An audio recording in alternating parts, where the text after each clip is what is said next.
Hello everyone, welcome back to another session. What we're going to do today is talk about our homework question from the last time and look at a couple more two variable questions just to really solidify the points that we're trying to make before we finish up next week with some, or in the next couple sessions, with some three variable questions before finally winding up into our final exam. So let's begin. This is week 13 here, and we are looking at our lesson 34 at the moment. It's a two variable revisitation problem, as I said. Janet Lopez is establishing an investment portfolio that will include stock and bond funds. She has $720,000 to invest, and she does not want the portfolio to include more than 65% stocks. The average annual return for the stock fund she plans to invest in is 18%, whereas the average annual return for the bond fund is 6%. She further estimates that the most she could lose in a year in the stock fund is 22%, whereas the most she could lose in the bond fund is 5%.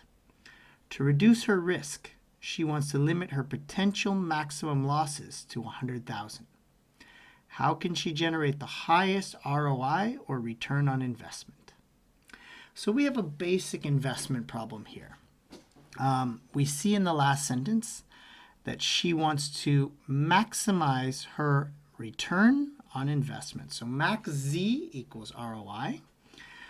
We know and we see right in the middle that she generates an 18% increase with stocks and a 6% increase with bonds. And we're trying to maximize her return. So our objective function is max Z equals 18% x1, 0.18 x1, plus 6% x2, 0.06 x2. That's our base objective function. Our first constraint is the total amount of money that she has to invest. And we see that $720,000.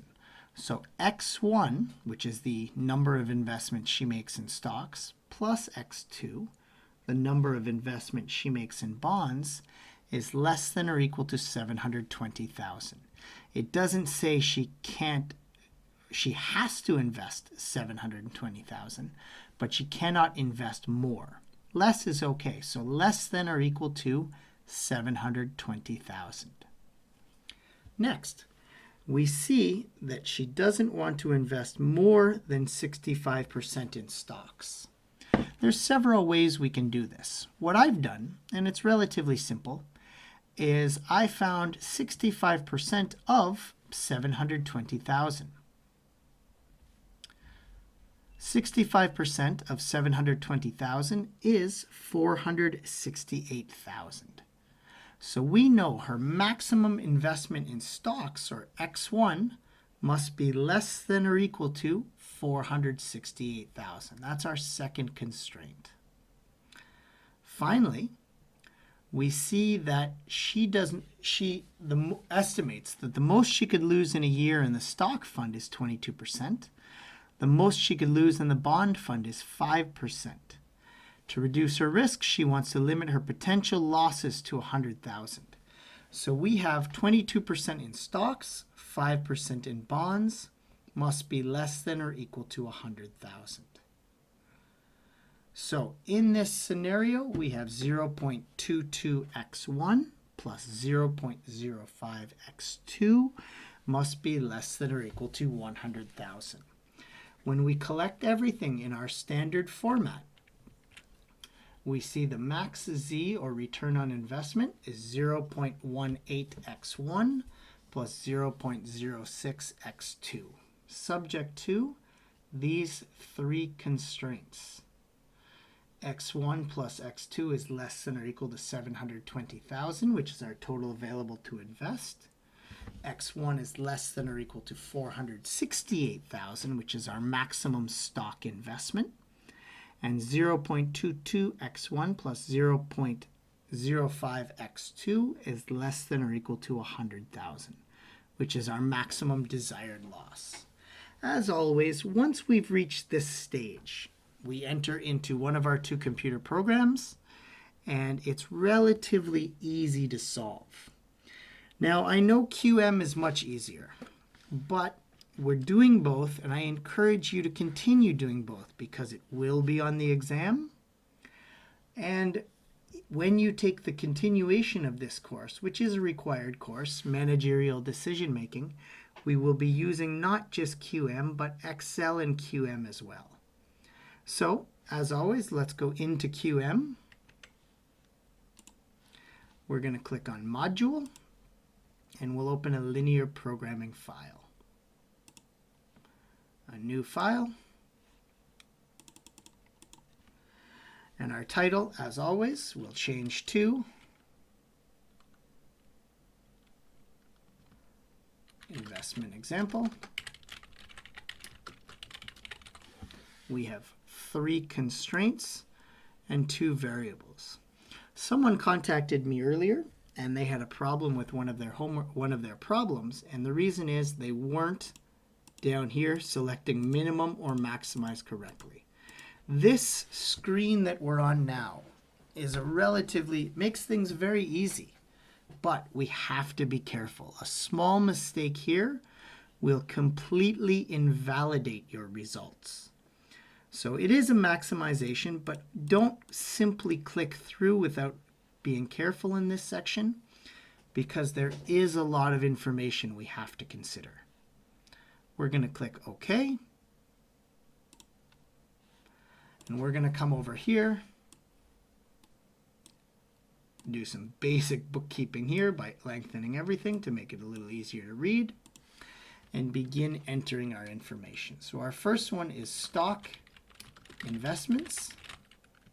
Our second, bond investments. We're trying to maximize if we return 18% through stocks and 5% through bonds. Constraint number 1 is our total investment. Constraint number 2 is our maximum stock investment. And constraint number 3 is our maximum tolerable risk.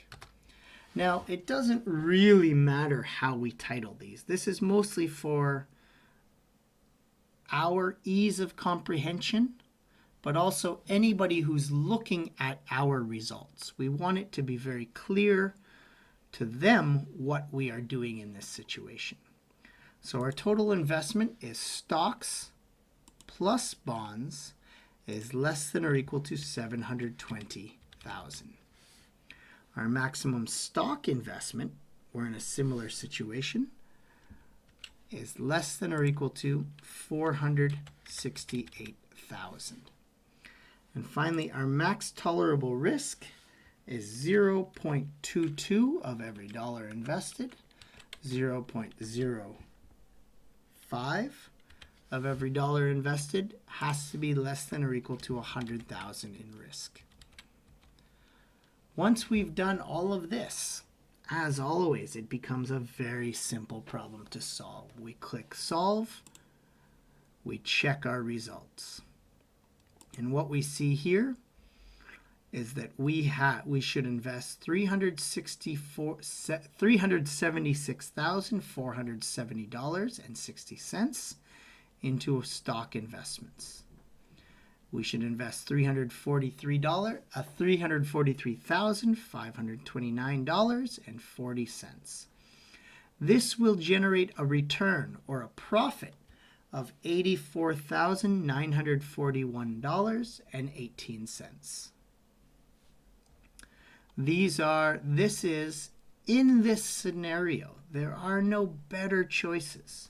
What we've found here, assuming our information is correct, this is our absolute optimal or best choice. any other choice would be inferior to this. So I'll save it as the stock example.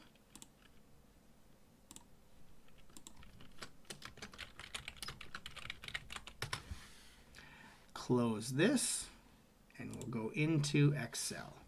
One more time.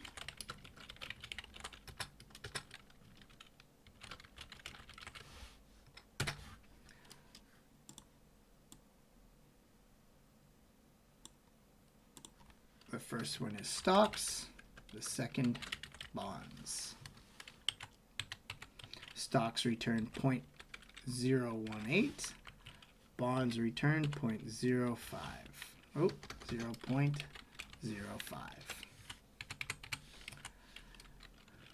Resources, restrictions, we'll say. The first one, and we'll do them one by one. It doesn't ever matter how you do them. That's not important. What's important is how everything is laid out at the end when you include the solver function. So the first one, restrictions. We have restriction, maximum investment. 1. Here's our usage, our greater than or equal to, and our available category. Excuse me. We have $720,000 available to invest. Our next one is our max stock investment. Stocks here we have at, and we have how much to available? Maximum of $468,000 to invest in stocks. Finally, maximum tolerable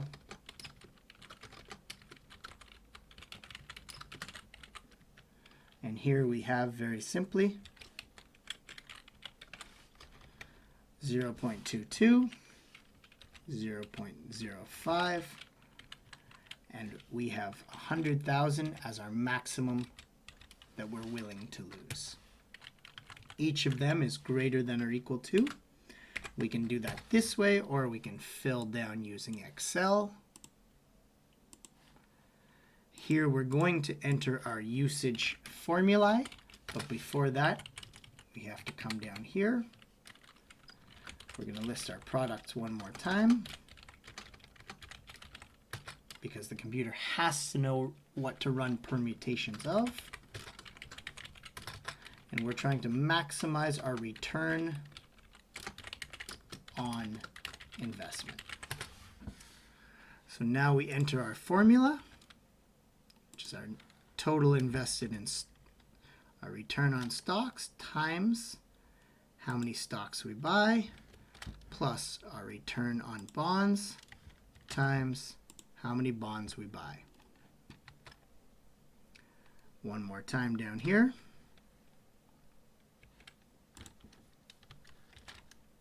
Stocks only this time, and a final time.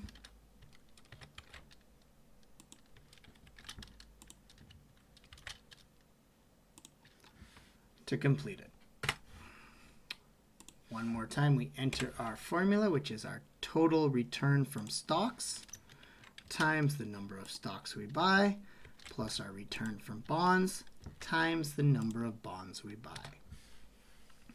We've entered all of the information correctly. We click on data up here. We go over to our solver function. We know our square is here, B15. We're trying to maximize by experimenting in B12, cells B12 and B13. Change it to simplex LP and add our three variables. The first one is that D7, our maximum investment, must be less than or equal to F7, the total we have available. Next, our maximum stock investment must be less than or equal to the number we have available, which is over here in F8. And finally, our total usage must be less than or equal to 100,000. We click OK, and now we've entered everything correctly. If you're looking here, we can see that our constraints are less than or equal to. Over here on our spreadsheet, it's greater than or equal to. That was a mistake that I made. However, it is not relevant. That is only for visual purposes. As long as the information is entered correctly in the solver and the two cells being addressed are entered properly, you will have no problems. So we click Solve. Solver found a solution. All constraints and optimality conditions are satisfied. We click OK. And somehow, something happened here. Because for some reason, we're putting $2 million into bonds. So 1 second, I'm going to pause my video and have a look at where the mistake was made. So as I open up the solver again, we can see very quickly what the problem is. What I wasn't careful about is when I set my set objective up here, I wasn't very careful and didn't make it clear that it was this form only before moving on. So we click Solve. Oh, and it still remains. Let's try again. 1 second, please. What I'm confused about now, and I'm not sure where I'm honestly not sure where I'm having the problem, because D7, which is the total invested, has to be less than 720,000 F7. And that too, for some reason, when the solver is looking at the constraints, it's not obeying that constraint. And I'm not sure why. I cannot see right now because we clearly, if we look here, we're investing 12 million in bonds, or 2 million in bonds, which is much more than 720,000. So please, I'm going to pause the video again while I recheck all my equations. So as we recheck our equations, I'll re-enter them. Maybe something happened. So we have,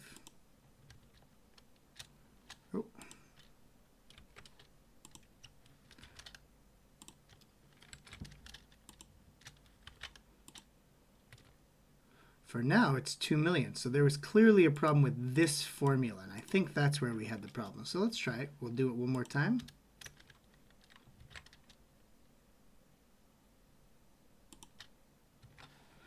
We'll click on our solver, and we will solve. Oh.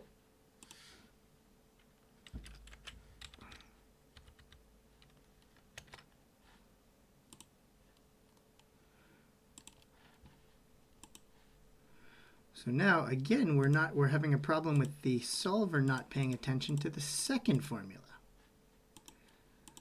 I'm not sure why this is happening because the formulas are entered correctly, but let's try one more time. So this times the amount of money invested in bonds must be less than or equal to 468,000. So let's try again. We hit solve, and now we're having this situation. So I'm going to pause my video and look at this a little more carefully because for some reason these aren't being properly interpreted in the solver function. So finally, I have the correct answer. So as we open our solver, what happened again? So for some reason, these formulas weren't, although they didn't change, they weren't being properly read by the computer. And what we've done here is then I've come up and my objective, ultimate objective B15 had somehow changed to B13, which was bonds. So this is exactly what everything should properly look like.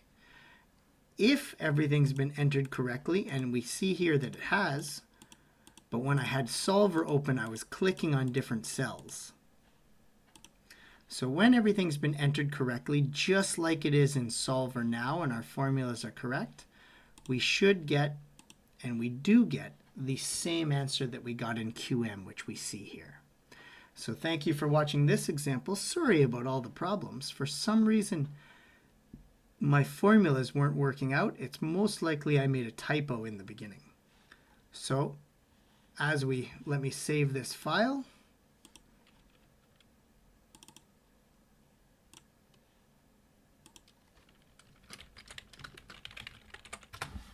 And let's look at our second homework problem, which is a two-variable problem revisitation again. The Robinsons are planning a wedding and a reception for their daughter Rachel. Some of the most expensive items served at the reception and dinner are beer and wine.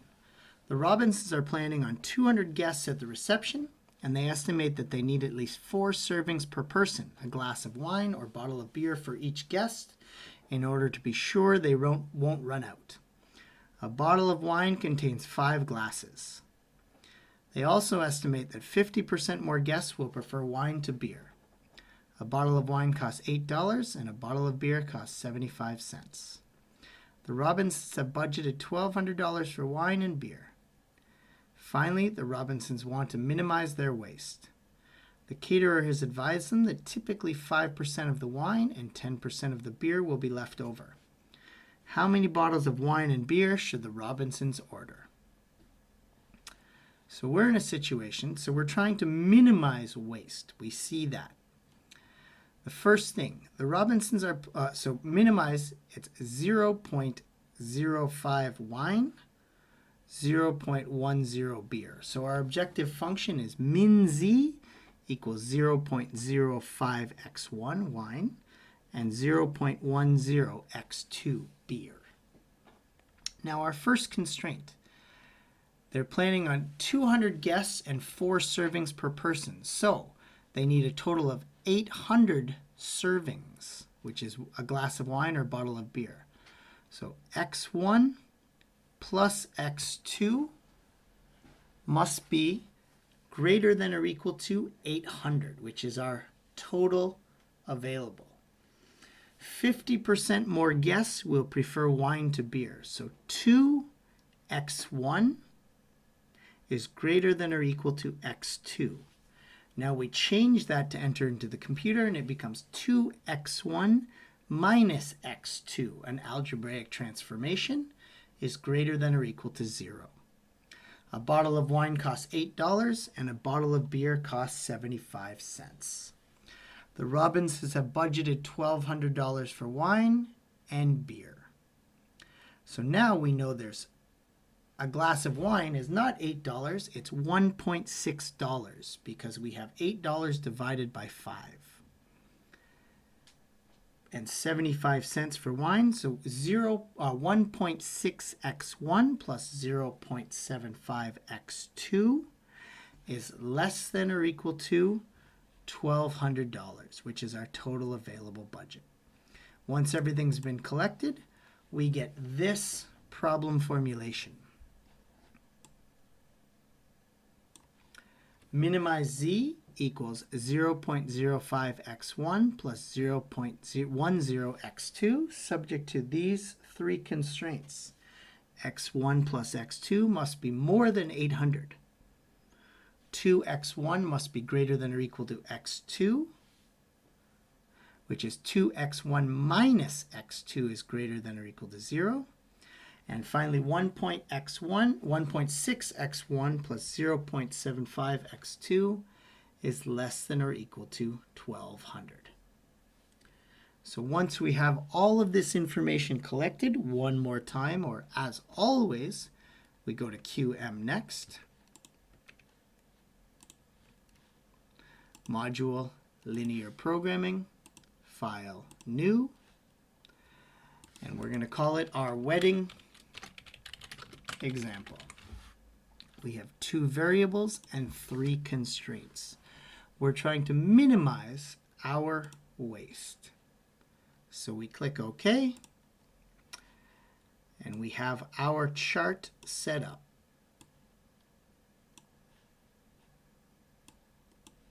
first one is wine. Our second, beer. And it's 0. Oh, 1 second.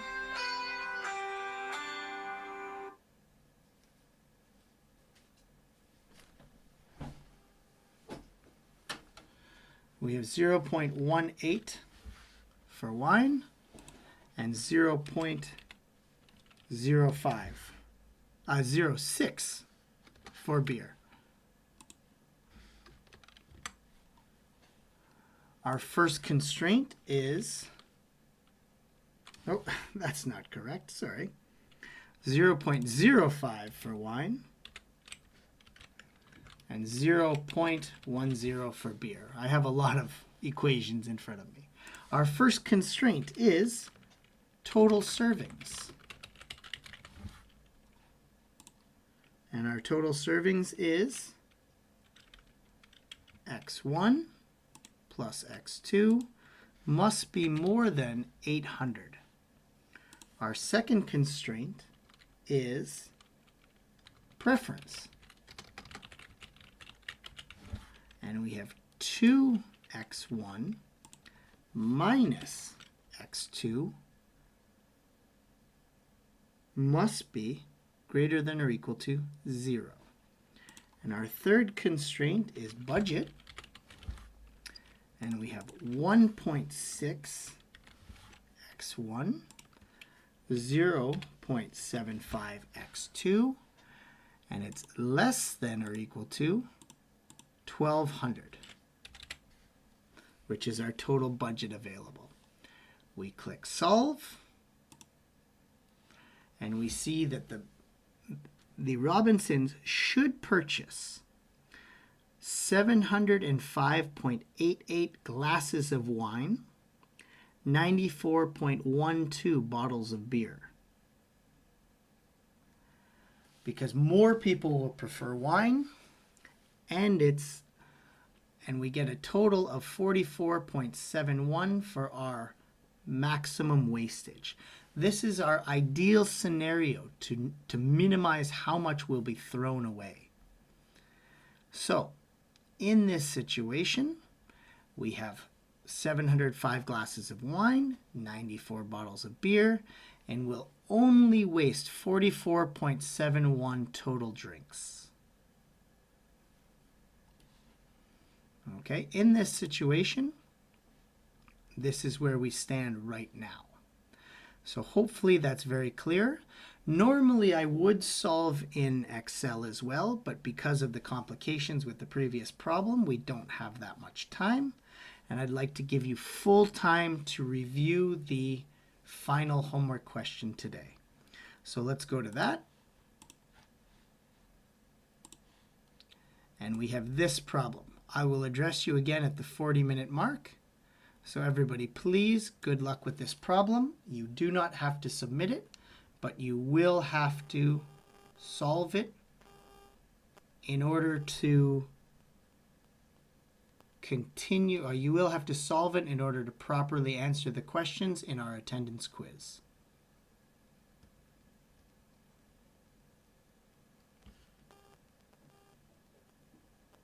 If you have any questions, as always, please ask me. You have 10 minutes, and then I will revisit this before we wind up this session.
All right, everyone. Hopefully you've had no problems with this. As always, you do not have to submit this homework problem, but it will be relevant to our attendance quiz for today. Thank you again for listening. As always, if you have any questions, please contact me.